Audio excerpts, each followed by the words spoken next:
My partner and I just got engaged, but he won't stop lying to me. You're done. You're done. I am delighted to share that I recently got engaged. Congrats. Congratulations. My partner and I began dating when we were both 17 years old, and from the very beginning, we felt a strong connection and knew that we were meant to be together. We have had numerous conversations about marriage over the years, and we mutually decided to start planning for our future together when we both reached the age of 25. By the way, this comes from Akermoru on the r/OKstorytime subreddit. So everything was going wonderfully until he recently completed his studies. I'm aware that some people may advise us to take things slowly due to our age, but we are both resolute in our decision and committed to building a life together. So here's a little background story. I have been working full-time for 7 months while also studying for a part-time degree. In the meantime, my partner recently graduated and is looking for a job. However, it is challenging for him as a fresh graduate and he is unsure of his next steps. As a result, we are both feeling stressed and anxious about our financial situation. Our elders have always told us that the test of engagement is significant and if we remain strong, we will overcome it. Whenever we hear this phrase, we know we can persevere because we have weathered storms and hurricanes to reach where we are today. We thought those challenges were difficult, but they pale in comparison to our current situation. To make matters worse, my partner has been working as a hitch driver, which is illegal in our country. Oh, what is a hitch driver? I don't know, but also maybe you shouldn't tell on him. Yeah, right. You're telling the internet right now. Hitch is long distance ride share. Professional driver who connects with riders heading to the same destination. It's like a hitchhiker. Oh, okay. Kind of app. He has a license to drive, but not to pick up and drop off passengers. If he is caught, he could lose his license, face fines, or even be jailed. Oh my God. I'm really curious as to where this is because Yeah. I didn't realize. I didn't know hitchhiking was illegal. Yeah. I mean, I don't think it is here. Maybe it's like if you charge them without like a, Maybe. I don't know. Without some sort of license. Interesting. I have repeatedly advised him not to take risks and to find a part-time job until he finds a full-time job that he enjoys. However, his reasoning often outweighs my concerns, so we reached a compromise. He agreed to keep his location on so that I can ensure his safety, and in return, he is allowed to continue hitching as he has done for many years. I trust him to be cautious and avoid any unwanted legal situations. The issue now is that he feels uncomfortable having his location shared as if he's being constantly monitored. I've tried to reassure him that this is solely for my peace of mind. I experience anxiety and fear when he is out there, especially since he is engaged in an illegal activity and driving at night. Also driving strangers. Yeah, that's dangerous. Yeah. I am not afraid of him, but rather for him, as reckless drivers pose a significant risk, particularly during nighttime hours. My worries prevent me from sleeping soundly until I know his whereabouts and that he is safe. Therefore, he eventually agreed to our arrangement. It was going well for a while until that one night. I was texting him, but he was not replying. I know that he usually replies after 2 or 3 texts, but this time he was quiet and unresponsive. I started texting him after I finished work at 10 p.m. and until 3 a.m. there was no news from him. When I looked at his location, it was at a place where he was not moving. Usually the locations shared are accurate, but this time I was not so sure. My mind was racing and my heart was palpitating so fast that I felt it in my throat. All sorts of scary scenarios ran through my head. I quickly rented a car and went out to find him using his last known location. Finally, he texted me back saying that he was fine. I was angry and upset because I was so scared for him. I did not know what I would have done if he had not been safe and sound. I had thought that perhaps now he is aware that I am out here looking for him, he would find me to calm me down. However, instead, he drove back home, leaving me alone in the eerie night. When he arrived home, he told me to return home and rest since I am now aware that he is safe. I was taken aback. Yes, I understand that I went out of my way to find him, even though he was actually safe, but couldn't he spare a little time to ensure that I am safe as well? Isn't that common courtesy? I find it difficult to articulate, but it deeply upsets me that he did not show the same level of care towards me as I did towards him. When I returned, I expressed to him that his behavior was unacceptable and that I was deeply hurt. His reasoning was that he was tired and could not keep his eyes open any longer. I felt torn, but I'm unsure how to proceed. I questioned the validity of my feelings, but nevertheless, I communicated to him that I am unhappy. He apologized and mentioned that we would talk further on my day off. My day off happened to be on a Saturday, and I had classes that day. We had made plans to meet afterwards, but he informed me that he was feeling unwell.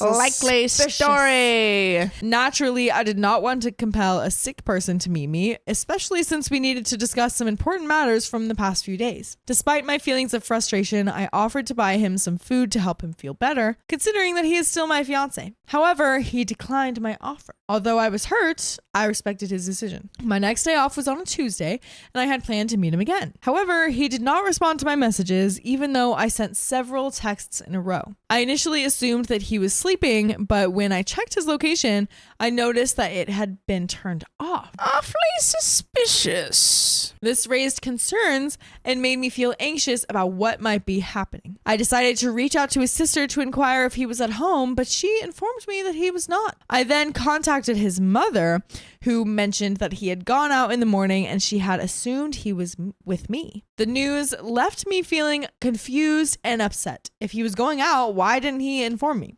I sent him another message asking why he was ignoring me and what the matter was. He responded by saying that he had just woken up and was planning to clean the house. I suggested that he send me a short video message to show me that he was indeed at home and cleaning. This is getting a little bit too on. Maybe he is lying, but I think OP's maybe also overreaching at times a little too much. I think so. I see it's getting a little if bit she's both. scared that he's like in an unsafe situation, then I could see that.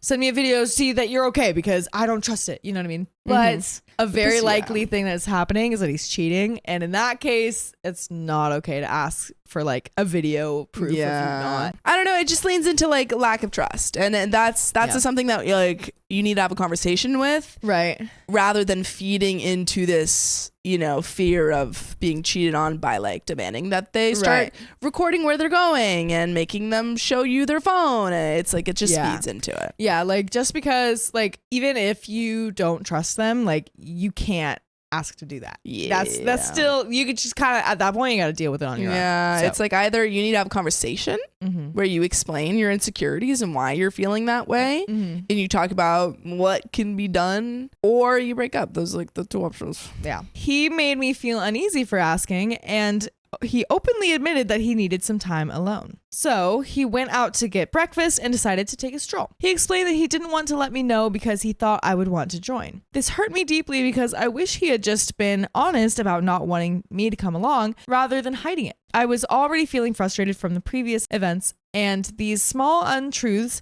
made me break down and express my feelings to him. I would have understood his need for some time alone. I just couldn't understand the need to be untruthful. After all, I am his fiance, and I would have respected his space if he had asked. It also felt a bit unfair for him to choose my day off for this, and I was looking forward to talking and working through things together. But something that you can look forward to is joining us live on YouTube every weekday at 3 p.m. PST. Just tap our profile. Tap it. But I think OP is right for being upset, because they had established that they would talk about this on Saturday. But I do think that on the other hand, seems like there's a little bit of anxious attachment going on here. Yeah. I'm not a fan of having locations. It feels a little icky to me. I personally want everyone's locations. I am the opposite, not because I want to I feel the need to know where my partner is or something. I just like to literally have everyone I know's location. They're fun. That's just a me thing. But also I don't think wouldn't say that I'm a jealous or or at least in the one relationship I've had, it hasn't come up. Right. But so I do like having everyone's location services. No, I think it can be fun sometimes, but it's also I don't know, situations like this, I get that. It depends on why you're asking it for it. For sure. Because I think there are some cases where couples get into this kind of unhealthy, where they're I want to know because I need to know where you're at all times. Right. Whereas for me, it's just I've collected another Pokemon. Right, just a little game. Yeah. But there is more to the story, so let's see what's happening. Honestly, this isn't the first time something like this has happened. He has been untruthful and has made me feel low for a while now, and I'm beginning to realize that I deserve a relationship with honesty and respect. Right now, I'm unsure of how to proceed, especially since I don't fully understand his perspective or reasons for acting this way. However, I feel that being dishonest is not justifiable. I'm working on emotionally distancing myself so that if it eventually comes to a breakup, I'll know that I did my best and perhaps it is for the best. I'm just trying to stay calm and composed, but I could use some advice on how to handle the situation. And that is all she wrote. I think it's there's a little bit going on both sides. I think that they've been in this relationship since they were 17. Yeah. And probably are a little bit codependent. So sometimes you just realize, this is not your life partner and that's okay. I totally agree with that. Yeah. But that is the end of the episode. So if you love us, make sure to subscribe. We love you and see you tomorrow.